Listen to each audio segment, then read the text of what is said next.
છોટા ઉદેપુરના સનખેડા ગોડાઉનમાં અનાજ ભરેલી ટ્રકમાં લાગી આગ. ફાયર બ્રિગેડે ઝડપી કામગીરી કરી આગ પર મેળવ્યો કાબુ. નમસ્કાર, સહજ ન્યૂઝ સાથે હું છું ગોપાલ ભેસાણિયા.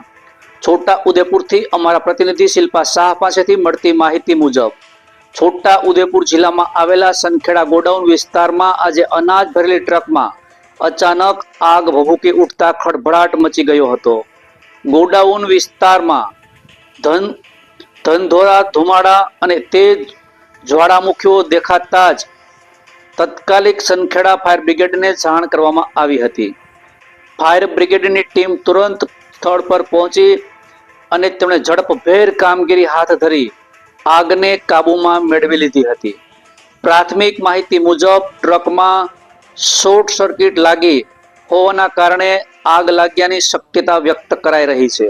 આ ઘટનાથી થોડાક સમય માટે ગોડાઉન વિસ્તારમાં અફરાતફરી મચી જવા પામી હતી. જોકે ફાયર બ્રિગેડની સ્ફૂર્તિ મોટું નુકસાન ટળી ગયું છે.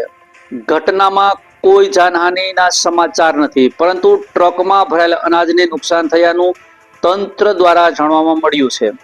આગ કેવી રીતે લાગી તેની વિગતવાર તપાસ તંત્ર દ્વારા હાથ ધરાઈ છે. રિપોર્ટર શિલ્પા શાહ, સહજ ન્યૂઝ, છોટા ઉદેપુર.